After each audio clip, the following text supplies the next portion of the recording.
Do you like spine-chilling stories? Then this might be for you. In today's video, we will cover the Russian sleep experiment. What are your thoughts? Has it happened? Or is it just a fake story? Let me know in the comments down below and let's get right into it.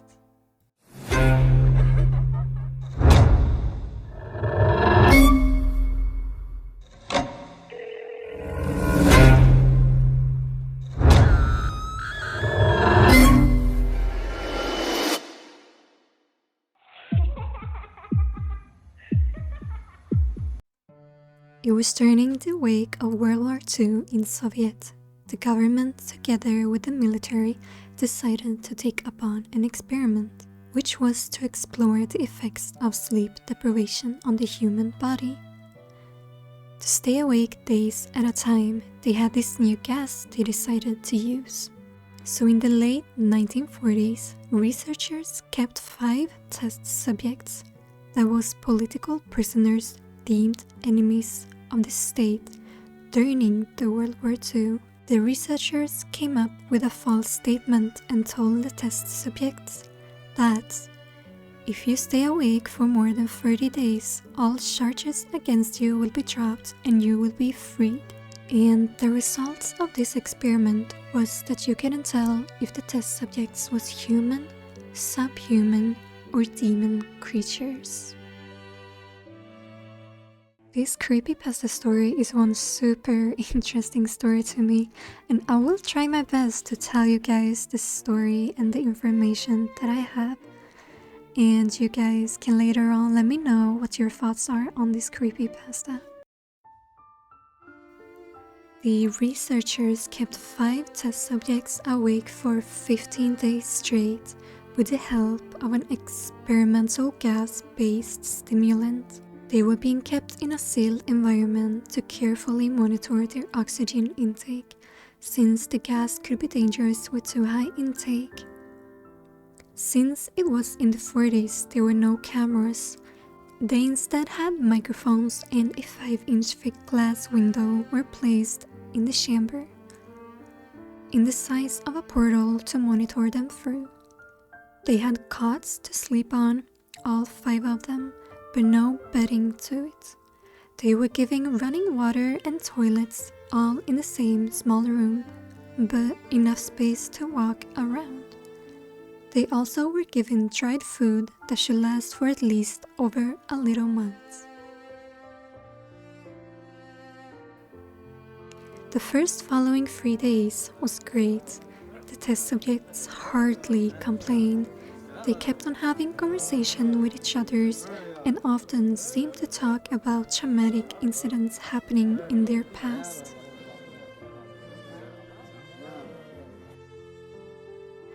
But it was on day 4 it took a darker turn on the test subjects' conversation, and they became more and more unlike themselves. Then the next day, on day 5, they started to complain about their circumstances and started to show signs of severe paranoia. They were seen to not talk to each other anymore, sitting in their own corner or just alone on a chair.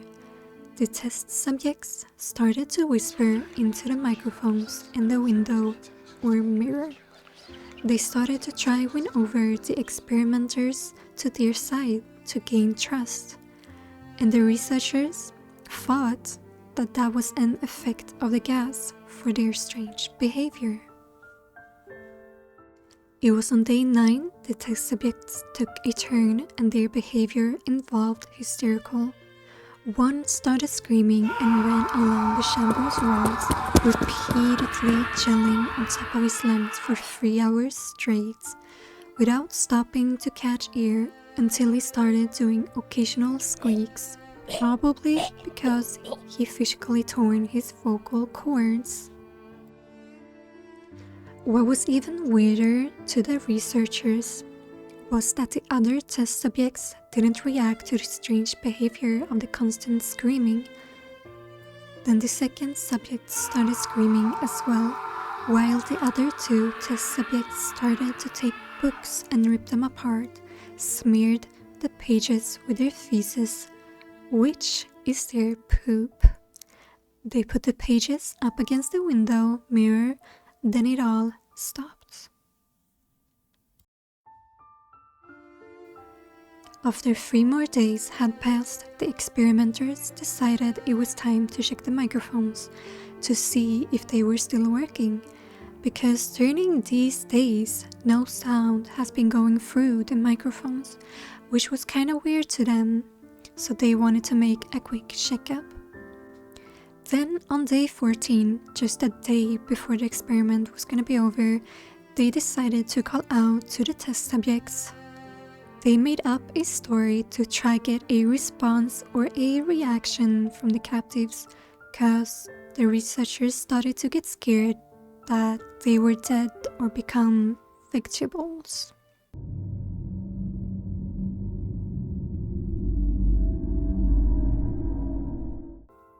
But they didn't get anything out of them, so researchers decided to go inside the chamber and called out, "We are opening the chamber to test the microphones. Please stay away from the door, lay flat on the floor, or you will be shot. Compliance will earn one of you your immediate freedom." The only thing the test subjects answered was, "We no longer want to be freed." On the day the experiment was over, day 15, the chamber got flushed out of gas and then filled with fresh air, but the test subjects started to panic and screaming, turned the gas back on, pleading for the life of loved ones, begging to get the gas back on. So the soldiers were sent into the chamber to retrieve the test subjects, and they kept on screaming, but so did the soldiers when they saw what was inside the sealed environment. 4 out of 5 test subjects were still alive, or if you can even call it alive at that point. The food they have been given has barely been touched since day 5. But the thing that was more frightening was the chunks of meat from the one dead test subject's thighs and chests, stuffed up inside the drain in the center of the chamber, which caused the water to be leveled up around 4 inches on the floor. They could never tell how much was blood and how much was water. On the 4 test subjects has large muscle and skin torn away from their bodies, which was self-inflicted by themselves. The abdominal organs below the ribcage were removed. They were gone. The only thing remaining was the heart, lungs, and diaphragm. The lungs were exposed due to the muscle and skin removal. The researchers started to understand that the test subjects has been eating their own skin over the course of days.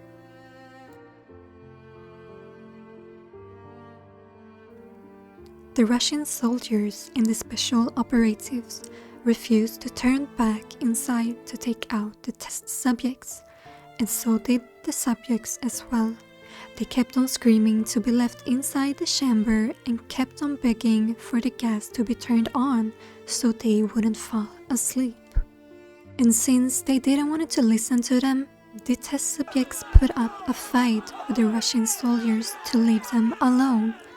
One of the soldiers died of having his throat ripped out, while another soldier got injured by having his testicle ripped out.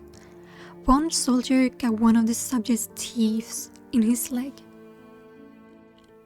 5 other soldiers lost their life, and then we don't count in the soldiers who took their life due to the experiment. One of the test subjects had his spleen ruptured and almost bleed out immediately, so the researcher together with doctors tried to use morphine 10x higher dose than what a normal human is allowed. The test subject still fight to stay awake, even started to hurt the doctor, so he got a broken rib and a broken arm. The test subject's heart kept beating for 2 more minutes. He had more air in his vascular system than blood. After his heart stopped beating, he still managed to scream and flail for 3 full more minutes and kept trying to attack as he screamed more, over and over, as he got weaker and weaker until he fell silent. The 3 other test subjects got moved to a medical facility where 2 of them had broken their vocal cords but tried begging for gas to stay awake. The 1 test subject that was most injured got to go to a surgical operating room to have their organs placed back, but he was immune to the sedative they gave him. He almost tore a 4-inch wide leather strap that was sitting on his wrist. He was so strong that barely a 200-pound soldier could hold him down. All he wanted was gas to stay awake, but the test subject only needed a little bit more of the anesthetic than a normal dose to put him under. Then his heart stopped.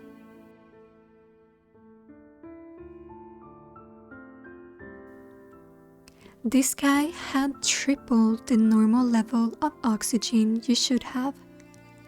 While the test subject was trying to put up a fight, he broke 9 bones in his body when he tried to struggle. And as the surgeon was done with his job, the test subject wheezed loud and said, "Keep cutting." The 2 lasting test subjects got the same surgery for their organs to be placed back, and they got injected with paralytic during the operations, since the patients couldn't stop laughing, so it was hard for the surgeon to fulfill the operations without it. When the subjects finally could speak again, they directly asked for gas to be put on. The researchers and doctors then asked the test subjects, "Why didn't you injure yourself? Why did you rip your guts out? And why do you want more gas?" One of them then answered, "I must remain awake." So 3 test subjects were placed back in the chamber, waiting on what the researchers should do with them, what should happen to them. They were unsure. So a former KGB agent saw the potential and wanted to see what would happen if we turned the gas back on. But the researchers strongly objected against it, but it didn't take long until they were overruled. So the test subjects got connected to an EEG monitor and put back in the chamber with gas on. And it didn't take long until they stopped struggling, since they understood that gas will be turned back on. One of the subjects was able to speak and didn't stop humming. He kept on humming all the time. It was constantly, it never stopped. The 1 test subject was mute, but he kept straining his leg against the leather bonds, left to right, then left again, to keep focus on something. The remaining subject held his head off his pillow as he was blinking repeatedly, and with the EEG, the researcher could see his brain was normal most of the time. But at some points, it looked like he suffered from brain death from time to time. While the researchers were checking the page of the monitor of the EEG, the nurse saw his eyes slip shut, his head hit his pillow, and the brain waves changed to a deep sleep pattern, and then his heart stopped. He was no longer alive.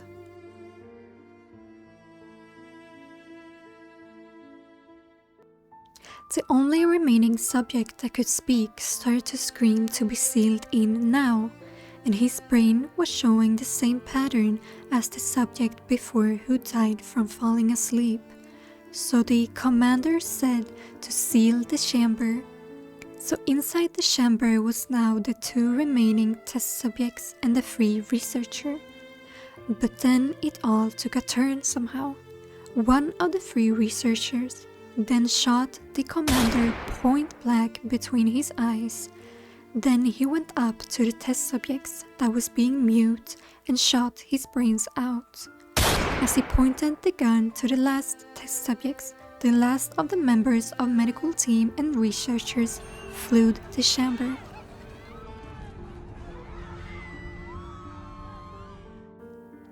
The last researcher had his gun in his hand and screamed, "I won't be locked in here with these things, not with you." "What even are you? I must know." The test subjects then smiled and said, "Have you forgotten so easily? We are you. We are the madness that lurks within you all, begging to be freed at every moment in your deepest animal mind. We are what you hide from in your beds every night.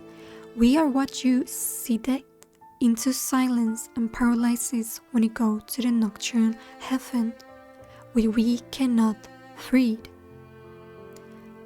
The researcher then fired at the last test subject's heart, and the subject's last word was, "So nearly free." The image you're seeing right now is a human creature staring blankly into the camera. The figure is emaciated and eyes are sunken back into the sockets. The brows and cheeks have an unnatural extent. The teeth was extremely large and forced forward by the thinness of the subject into a maniacal-looking grin. Their heads were weirdly and bigger than normal, and the picture is in black and white. The picture you now are seeing, it is fake. It was a photographer called Morbin Enterprises from 2005 that created a spasm prop figure for Halloween. But what's sad about this creepypasta story is that it's very close to a horrifying truth. Dominique, nique, s'en allait tout simplement, routier, pauvre et chantant. En tout chemin, en tout lieu, il ne parle que du bon Dieu, il ne parle que du bon Dieu. À l'époque où Jean sans terre d'Angleterre était le roi, Dominique, notre père, combattit les albigeois. Dominique, nique, s'en allait tout simplement, routier, pauvre et chantant.